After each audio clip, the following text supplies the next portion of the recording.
that bitch, don't call my phone.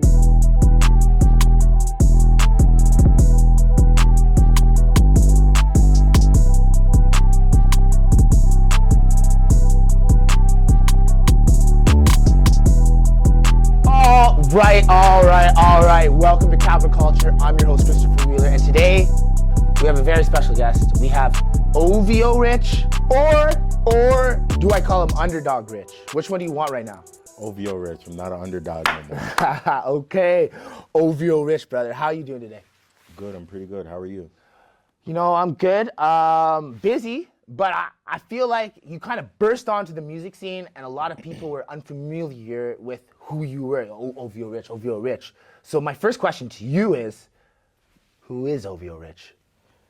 Just something different, a fresh new look in the scene. Not someone who's trying to blend in, but someone who's trying to stand out. And of course, OVO Rich, part of the OVO family. You know what I mean? Yeah. Of course. So when you say part of the OVO family, OVO 40, Drake, Chubbs, all of that, we're gonna cover that. Yeah. Now, as you know, as an artist, you're generally new in the sense of you got really started around 2018, 2019. Now, as you know, 2018, 2019 is leading into 2020, which is the pandemic. Yeah. As an artist operating in the pandemic, how was that for you, and how did you overcome that? For me, it's good because I got to work on my craft. So it worked in my favor. Yeah, so there's still a lot of other things that the pandemic stopped me from doing, of course, performing and stuff like that, but still just locked in the Batcave and just did what I had to do. Now, you said in the sense like you were locked in the Batcave, but what was it so important for you to get started in 2019? Was there an inspiration? Was there something that happened in your life that you're like, fuck, you know what? I'm gonna take music serious now. Because like it's now or never. Was there a moment like that? What kind of happened there? Just sitting down thinking, and then I had a friend who was like, yo, like, you know, you got something going for you, a story, and get it out there, you know, express yourself and inspire people. So right timing, right place, and a 1-2 good friend, and here I am doing my thing. Who got you into music? Who directed you as a younger gentleman in the sense of like you always were a fan of it?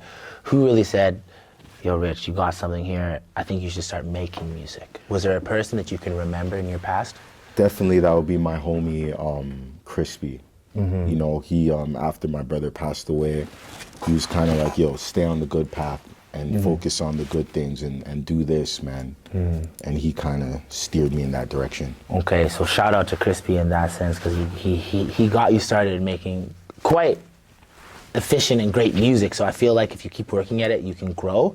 Now, when I was listening to your music, I was trying to like, what does Rich sound like? Where did Rich adapt his sound from? And I'm listening to your tracks. Like my favorite track that you've done is Sega Gen. And it's so vibey, it bounces. I feel like you have a style that's kind of like Mario, Judah, kind of Travis Scott. Have you gotten that before? And who do you kind of draw your styles from? Who's pertinent in the industry? Who's relevant, if you will? Well, I just go and just flow with it. If I listen to beats, I don't sit there and say I want to be like that. But I've gotten to Travis Scott. A lot of people say it comes off as that. But I haven't went in and tried to sound like him. It just naturally happened. Yeah, it's organically. So you're not trying to do it, it's just that's what it is. Now, music side, brilliant in the sense of like, I feel like you have a great A&R, but something that I really honed in on in your videos, it's only you. Yeah. Why is it only you in your videos? Because I notice a lot of videos in the city, like, okay, it's got 20 dudes with hoodies on, like, you know, and no disrespect, I just want to stand out. You know what I mean? And there will be videos with people, more people, but as of right now, that's just the way I feel to do it. Until creatively, I feel to go another way. So that's for you. That, like, you see what the norm is, and for you as an artist, you kind of want to stray away from that and try and be better and just like more receptive to a larger audience than the norm will. Okay. Now, I see your child is in a lot of your videos a lot. Why did you decide to do that? He loves the camera. He's not shy. I was like his father? I was, at his age, I wasn't as brave as him. And, you know, he's got some special inside of him. So I'm going to help him wherever I can. I'm not going to force nothing on him, but he seems to love it. Every time he's like, when's the next video? I'm like, okay. So let's do it. Speaking of that, for 2022, where we're kind of going forward, we kind of see, hopefully as an entertainment industry, the COVID guidelines lifting. Yeah. What do you have planned for yourself in 2022 as an artist that's going to take you to the next level? A lot of special things I don't want to talk about now, but at some point a new project will drop this year. So I'm looking forward to that. I feel like that's a little vague. I'm going to try and do more for the fans back listening. Do we have a sector? Is Q1, Q2, Q3, Q4? Now, that's not giving too much away. Yeah. But your fans love your music. So if you have someone at home watching this interview, Rich, when is it dropping? When can I prepare? When can I save my money to pre-save? When do you have a kind of thought out date, or is it so organic that you can't even tell us yet? Yeah, it's so organic in the early stages, I can't really say what quarter it is. Okay. Yeah. Now, this is more of a personal question, and I want to drill you with it because I feel like you have a great head on your shoulders and you can answer it. Do you think, work ethic-wise, you've worked hard enough to bring you to the next level or keep you going in the direction that you need to be? Or do you think you need to work a little bit harder, being honest with yourself? Good question. To keep it real with myself, I need to keep working harder and work on my craft. That's just my brother's strict ways and my dad's strict ways in my head. And I'll always feel that way, that I always need to develop and climb. Now, it's very interesting because we've talked off camera and you said your brother's strict ways and whatnot. Now, we've spoken and your brother was quite hard-headed and he had a saying called 50's way or the highway. Have you adapted that when it comes to your music? I know we're going to jump into it. You don't really ask for help when it comes to your music. It's kind of all you. So do you think you got that from your brother? Yes, gift and a curse. That's something I got from both of my parents, not just my brother. And I take pride of it. And one thing my brother always taught me when I was trying something new, he didn't help me and I didn't expect him to. I had to gain his respect, earn it. And that's something that we go by in my family. Okay. You're very big on observing, and I've watched your interviews before. I want to observe and learn. Instead of ask for help. Now, your first 3 letters in your name and your Instagram handle, you have access to probably one of the biggest labels in the world. Yeah. What have you observed from some of the higher ups in that label, OVO? And what have you observed to adapt to bring onto your own craft, in a sense? Like you've observed Drake making the best music for the last 10 years. How can you take some of what he's doing and bring that to what you're doing, in a sense? It's so tough because what he's doing is great, right? So I just try to take it day by day and do the best I can with what I've got and just keep climbing that mountain. Okay. Now, OVO Rich, how does one get the OVO before the Rich? And how did that come up? How did that come about? I know a lot of people are pretty curious about that. Yeah, there's no like elaborate, it was just, I'm part of the family and I just threw that in there. Okay. Now, we just spoke about having access to one of the biggest artists in the world. I think he's Michael Jackson to our era. What's more of the direct reason you haven't asked for help from him, or you haven't asked him for fundamental help? When I say fundamental help, it's more like, how do I do this more properly? Or like, how do I do business in the back end? Not so much asking, why haven't you got a feature from him? Why haven't you just asked for some fundamental help? The floor is yours. I just don't feel I'm entitled, and I think there's a lot more work I have to do on myself before.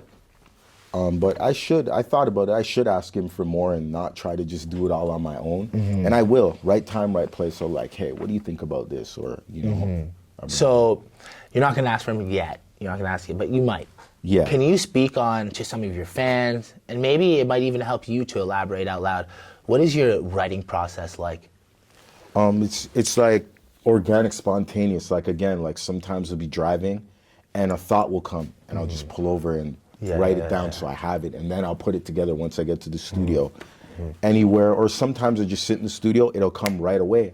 And then sometimes quick. And then a like a process will come where I'm in there for an hour and I've been listening to a beat, and then when I lay something down, I don't like it. And then I'm like, damn, I left. It's like one of those more things where like it looks so great on paper, and then you get into the booth and you're like, this is fucking stupid. Or the way exactly. And then I go home frustrated because I was like, man, I had such a good idea. But that's part of the process, I guess, as an artist.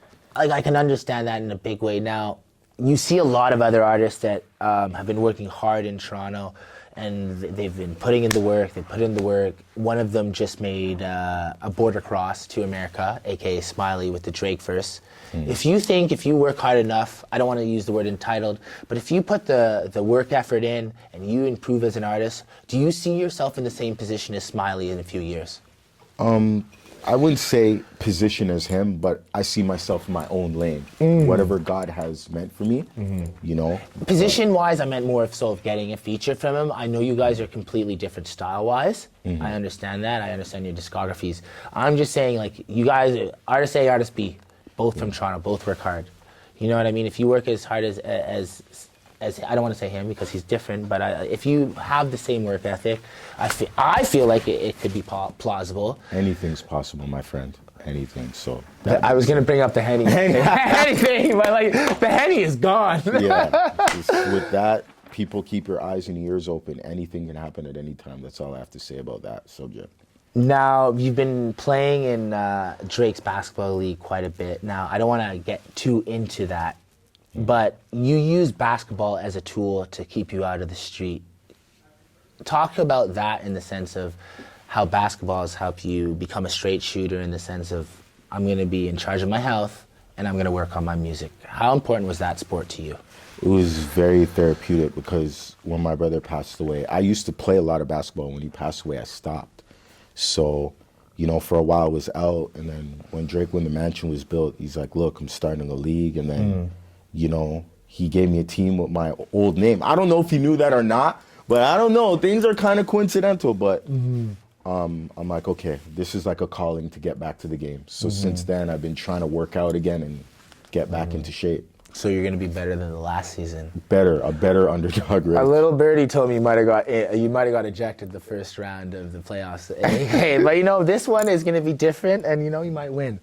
But with that being said, I just think it's so great for you to find like somebody that can help you keep a straight head, and something that help you can benefit with your music. Because I feel like in that league, there's so many players that are connected in the music industry. Like, you know what I mean? It's just about kind of just playing, networking kind of deal. And most definitely, and for me, the way I approach it, my thought process was like, this is therapy to take my mind off of the pain.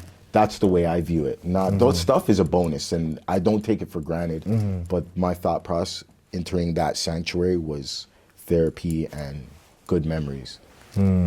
Okay. Now, I understand like September 14th, that month is very hard for you, and September in general is quite hard for you, just because of your brother's passing. Now, I'll ask you this. I won't ask about the actual matter, but what was the last thing you said to your brother? Do you remember that? Yeah. Do you remember the first conversation? Or the last conversation, excuse me? The last conversation, I went to see him. I had one of his OVO sweaters, and he's like, kept texting me. He's like, yo, bring my shit back. So I finally brought it to him, and then he's like, you know, like 2 days from there, 2K was supposed to come out. That's like a way me and my brother bonded basketball, like I said. Okay. So he's like, yo, Friday it's coming out. Let's go. Who is better? I'm better. The only time he beats me is when he beats Cheap and he pulls out the Jordan team and kicks my ass. But he's like, yo, we're going to play Friday. And he's like, let's go, let's do it. And then that's the last conversation we had. Well, I'm sorry to hear that, but I feel from what you've said, you had a close relationship with your brother, and he gave you a lot of advice. Now, ultimately, I don't want to get into it, street life took your brother's life. What did he tell you to stay away from that? Yeah, because, you know, he's been, like, in the streets a long time. He always used to, every time I had, like, my times when I get upset and I'd want to, like, do stuff, and he's like, listen, no, you're not. What kind of big brother was he to you, in a sense, like? The pain in the ass type. He was like, man, you know, you're not going down that road. And he's like, look, listen, if you ever get yourself in trouble, he's like, I'll beat you up and then take you to jail myself. So, you know what I mean? So he was that very protective, you know. You think that was more beneficial for you than having a less over-the-top brother? Like, you think you needed that, or would it have been easier to have? I definitely needed it, because a lot of times it seemed annoying, but now that he's gone, I realize what he was doing more than ever. So I feel that. Now, music-wise, going forward, you said you wanted to be more involved in the scene. What does that mean to you? More involved. Put myself out there. Take it even more seriously. You know, don't just sit back and rely on the name, my brother's name. Like, get out there, get my hands dirty, make mistakes. You know what I mean? Do what I got to do to build myself. What do you have planned for 22? I know you're not going to give away projects, but in the sense of what are you going to do to solidify what you just said? You know what I mean? To hold yourself accountable. Like, how do you plan to attack 2022 to put yourself more out there? Yeah, my work will speak for itself and my actions. Woo! You heard it here first. Okay. Y'all about to see what it is. Okay, so we got a lot of singles and projects coming your way. All right, all right. Now, Drake and you, from pictures, I've scoured both your Instagrams, you seem to have the same tattoo of your brother. Can you speak about the meaning behind that and why it's so important to you? Deep meaning, number one, because if you know me personally, like, I'm really into tattoos. Like, most of my body's covered. Now, I had seen he had gotten that tattoo, and a lot was going on. This was like around my brother just passed away, and like, again, I don't ask him for anything. I hit him up. I'm like, listen, I got to meet the guy who did this, you know, and shout out that guy, and my homie. We became friends after that, and that sitting, my tattoo, was the most emotional for me, man. Like, work is great, as you can see on my Instagram. When, like, how soon did you get that tattoo of him? When did you know you wanted to get that tattoo of him right away? Right when I seen it, and then I made the call, and Drake just made it happen within 24 hours. So like probably like 3-4 days after my brother's passing. Well, shout out and to a that. special moment I would like never forget. Okay. Now I just it's nice to hear because like something so tragic happened and he made it happen that fast. Yeah. So you know Drake cares a lot. So it's nice to hear that, and I feel like going forward, you're not gonna ask any help. You have confidence in yourself as a musician. Yeah. He'll see that even more and be like, hey, yo, this guy's gonna do it with or without me, so maybe he'll be more inclined to help. Yeah, and he told me when my brother passed away, he's like, look, man, you and my brother, we're brothers. That makes us brothers. Anything you need, I got your back. But like, that's not on me to feel entitlement. Absolutely Even though not. he said that, I want to prove to him and everybody and my brother upstairs that, yo, I can do this. I can hold my own without you. In day-to-day life, like, do you think about your brother a lot? Like you think it'll be like, do you go about like, okay, I'm gonna make this decision because I know it'll make him proud, or is like you always know you're making the right decision because he gave you so much guidance at the beginning, and you know you have a good hold on the show. You don't have to like look over like, is this the right decision kind of deal? Or, Yeah. like, you just know. Exactly, I know, but it's still tough because I wish he was here to just to hear his voice and hear him. Yo, don't worry, just go on that path. But again, I have to do things as a man. There's you know, there's a lot of things I've done in the last 4 years. He'd be very disappointed. But one thing again, he always told me, at the end of the day, you got to do shit as a man. Fuck what everyone thinks. Just go do your thing. So since that happened, I don't want to get too personal here, and I know my manager is screaming in the background right now, but if you were to give yourself a score out of 5 since he's passed, you think you've been receptive to all of his advice and you're headed in the path? This is the last question. We're going to get into No some fun doubt shit. in my mind. No doubt in my mind. Okay, fair enough. Because it's important, you know, because like someone that was so big in your life is gone. And like, it's like, are you doing the right thing? Like, is there that pillar in your life to look back and check? Yeah. So just like hearing your voice and how confident you are going in that direction, I applaud that. And with that being said, you ready to have some fun for this interview? Oh, hell yeah. Okay, so this section's a little funner. So what we're gonna do is I'm gonna pour you a shot. I'm gonna ask you a question. You can ask it back if you want. You know, QP with the cheese. She drank all the Henny. You know, so we're gonna move on to tequila. So I'll pour you a little 1800 tequila right here, and I'm gonna ask you some questions. You can ask it right back at me, no problem. Yeah. If you don't want to answer, how does it work? If you don't want to answer it, take the shot. If you do, just answer it, and then you don't have to take a shot. For $250,000, would you quit music? No. The legacy is too strong to quit. Okay. And a lot of times, I'm going to be real with you, a lot of times I want to quit. I'm like, is this worth it? I'm going through so much stress, so much pressure. The pressure doesn't really get to me. Okay. it kind of makes me want to go harder. But there's been a lot of times things don't go my way, and I'm like, fuck, man, I'm off this. But I'm like, then my brother's voice, like, nah, what are you gonna quit? Nah. So a healthy conscience. So hell no. Okay, fair enough. Okay, have you ever had a relationship with a celebrity or a public figure in Toronto? If so, who? Nah, I never had. Okay, never. Okay. He doesn't have to. All right, let me hit you with something a little harder. What's your biggest insecurity? I ain't got none. I'm confident as fuck. I feel like just for saying that, take that shot. Take that fucking shot, yo. Okay. Well, I need to, I'll fill it up because the next one might be a little serious, you know? Let's get it. Okay. Here we go. Will you give me your phone and let me go through your DMs? That's 2 minutes, and I can read them out loud. Like my brother says, fuck out of here. Ain't no one touching my phone. Shake it on up. Okay. All right. Well, you just took one so long. This is another one. I hope you answer this one because I don't want you to get too drunk and leaving this. What is the biggest lie you've ever told someone? Shit. I've told a lot of lies, and sometimes What's the biggest one? Sometimes you gotta lie to not hurt people's feelings. Fuck. A white lie doesn't count. I'm asking, like, what's a... See, fuck. When I'm thinking, I'm like, only lies I've told my ex-girlfriends. So, like, what's... That's easy, though, right? Okay, so what's one of the biggest lies you told one of your ex-girlfriends? You don't have to name names, so none of them will know. Your hair looks good like that? That's it? Okay. Or no. Okay, that one's too basic. Okay, let's talk. I'll be real. Some of y'all girls can't cook, and you be making brothers eat your food, and then you have to make me sit there and say, yo, it tastes good, when I want to be like, nah, don't ever cook for me again. We'll keep it real, all right?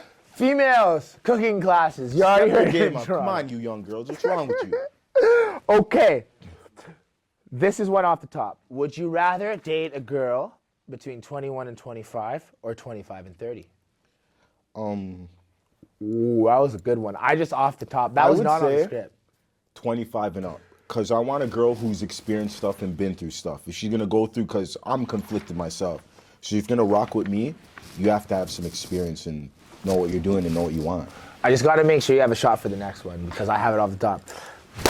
When you are on Pornhub, what section are you usually on? What? I don't be on Pornhub. Shit, I make movies in real life. Paid in full. You know the one that was doing that. Fair enough. Well, with that, I'm your host, Christopher Wheeler. That was OVO Rich. He has a lot of work coming in 2022. I try to ask him what the hell it is, but he's very mysterious, so he's going to keep you guys guessing. With that being said, OVO Rich, you have a camera there. Do you want to say anything to the camera that you want to let your fans know that's coming this year in the campaign? Big things. We started the year off a bit slow, but I'm going to get into it. I'm going to save the best for last. So just keep your eyes on me. It is what it is.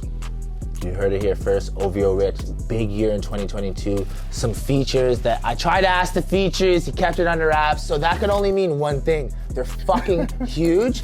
Don't sleep on OVO Rich. I'm Christopher Wheeler. We have a lot more interviews coming up in the future. I appreciate everyone joining in with me. We're going to have a lot more interviews coming your way. Christopher Wheeler, OVO Rich, signing out.